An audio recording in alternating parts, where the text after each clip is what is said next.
മുതിർന്ന സംവിധായകരിൽ ഇപ്പോൾ 100ാമത്തെ സിനിമ ചെയ്യാൻ പോവാണ് പ്രിയൻ സാർ. ഓഫ് കോഴ്സ് ഇപ്പോൾ സത്യൻസുകാട്ട് സാറിനെയും ജോഷി സാറിനെയും ഒക്കെ അടുത്ത് പരിചയമുണ്ടെങ്കിൽ അവരൊക്കെ ഇതേ എനർജിയിലാണ് ഇവിടെ നിൽക്കുന്നത്. ഇപ്പോൾ if you talk to Sibi Malayil sir, if you talk to Jayaraj sir, Kamal sir, ഞാൻ പെട്ടെന്ന് എനിക്ക് ഓർമ്മ വന്നവരാണ്, ഞാൻ പറയാത്തവർ. ജയരാജ് സർ കിടിലം. അന്ന് സിന്നേഴ്സിനെ പറ്റിയിട്ട് എന്നോട് ഒരു അരമണിക്കൂർ സംസാരിച്ചിട്ടുണ്ടായിരുന്നു. എൻ്റെ കൂടെ വർക്ക് ചെയ്യുന്ന ആളുകൾക്ക് സിന്നേഴ്സിനെ പറ്റി അവയറല്ല. എൻ്റെ കൂടെ വർക്ക് ചെയ്യുന്ന ആളുകൾ സിന്നേഴ്സിന്റെ കളർ ഗ്രേഡിങ്ങിനെ പറ്റിയിട്ടോ അല്ലെങ്കിൽ അത് അന്ന് പറയുന്ന രാഷ്ട്രീയത്തെ പറ്റിയിട്ടോ ന്യൂ കൈൻഡ് ഓഫ് ഹൊററിനെ പറ്റിയിട്ടോ ഒന്നും അവയറല്ല. Constantly talking. എത്ര നേരം സംസാരിച്ചു? ഞാൻ പെട്ടെന്ന് വിഷ്ണു അത് ഓർത്തല്ലോ. അപ്പോൾ എനിക്ക് മനസ്സിലായത് ഇവരൊക്കെ ഇപ്പോഴും ഇനിയും ഒരു 10 പടം അല്ലെങ്കിൽ 50 പടം ചെയ്യാൻ, 50 പടം വരെ കുറച്ച് കൂടുതലായിരിക്കും. ആ ഒരു ക്യൂരിയോസിറ്റി അവർക്കുണ്ട്, ഒരു എക്സൈറ്റ്മെൻറ്റ് അവർക്കുണ്ട്, ആ ഒരു ഭയമുണ്ട്.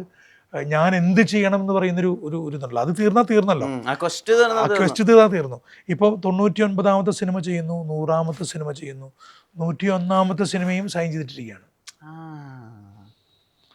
അപ്പോൾ ഞാനിതിപ്പോൾ ഇങ്ങനെ എനിക്ക് പറയാൻ സ്വാതന്ത്ര്യമുണ്ടെന്ന് അറിയില്ല.